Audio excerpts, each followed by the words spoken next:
On May 31st, 2020, Irene Triplett passed away at the age of 90. Her life was rather unremarkable, save for one important fact. She was the last person to receive a pension from the United States government from the U.S. Civil War.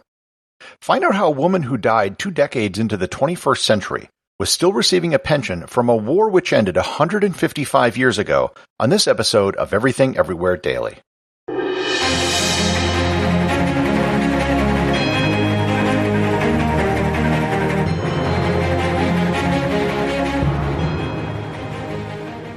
This episode is sponsored by Audible.com. As you know, Audible gives you a free month with 2 free audiobooks when you sign up. If you really want to get your money's worth, I'd highly recommend The Civil War, A Narrative by Shelby Foote. This is a 3-volume series of audiobooks which are really long and in-depth. The first book covers Fort Sumter to Perryville, the second from Fredericksburg to Meridian, and the final is from Red River to Appomattox. Combined, the 3 audiobooks are 155 hours long. And I know this because I've actually listened to all 3 of these audiobooks during my many lengthy road trips. You can claim your 1-month trial to Audible and your 2 free audiobooks by going to audibletrial.com/everythingeverywhere or by clicking on the link in the show notes.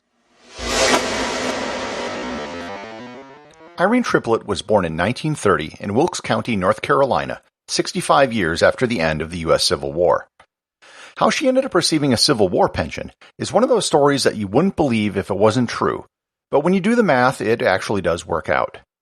Her father was Mose Triplett, who was a veteran of the Civil War. He had the distinction of having fought for both the Confederacy and the Union. He was a member of the 53rd North Carolina Infantry who fought in the Battle of Gettysburg. On the way to Gettysburg, Mose fell ill and was hospitalized. The illness probably saved his life because most of his unit was either killed or wounded during the battle. After he recovered, he deserted the Confederates and joined up with the 3rd North Carolina Mounted Infantry, which fought for the Union. The unit was known as Kirk's Raiders after Commander Colonel George Washington Kirk. After the war, Mose returned to North Carolina, got married, and started a family. His wife Mary passed away in 1920. As with many older Civil War veterans, they would often take younger second wives, especially during the Great Depression, as their pension was considered a source of stable income. In 1924, at the age of 78, Mose married his second wife, Alida, who was 29 years old. Mose and Alida had 5 children. One of them, Irene, was born in 1930 when Mose was 83. Irene was just 8 years old when her father died at the age of 92 after returning home from a Civil War veterans reunion. Irene had a cognitive disability which made her eligible to continue to receive her father's Civil War pension after his death as a, quote, helpless child of a veteran. She received her father's pension of $73.13 every month from her father's death in 1938 to her death in 2020. The amount was never adjusted for inflation the entire time.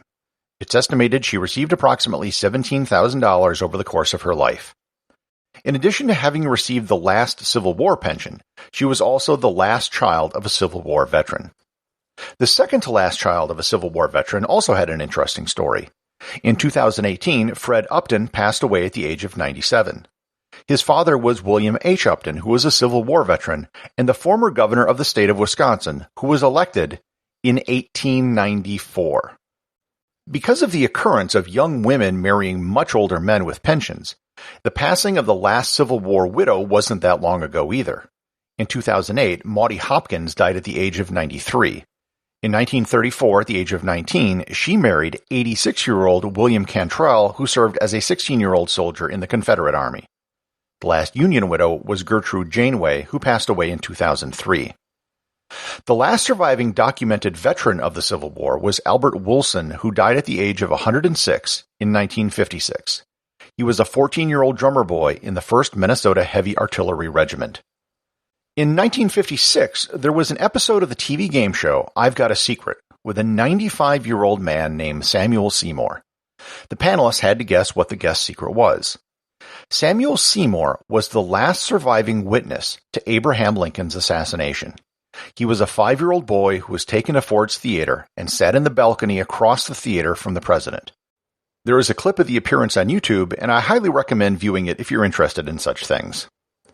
The last surviving person who was born as a slave in the United States was Peter Mills, who died in 1972. He was born into slavery in 1861 and lived to be 110. One person was both born into bondage and lived to see the moon landing. The last surviving veteran of the Revolutionary War was John Gray, who died in 1868 at the age of 104. He is one of the only people who lived to see both the Revolution and the Civil War. Oddly enough, he was born on George Washington's estate in Mount Vernon, and his father died in the Revolutionary War. The last surviving veteran of Napoleon's army was a Polish man, Vincent Markowitz, who died at 108 in 1903. And the last veteran of the War of 1812 was Hiram Cronk, who passed away in 1905 at the age of 105. In 2011, at the age of 110, American Frank Buckles was the last surviving veteran of World War I in the world to pass away. Demographers estimate that the last veteran of World War II will pass away sometime around the year 2044. It will probably be someone who fought at a very young age and lives to be at least 110.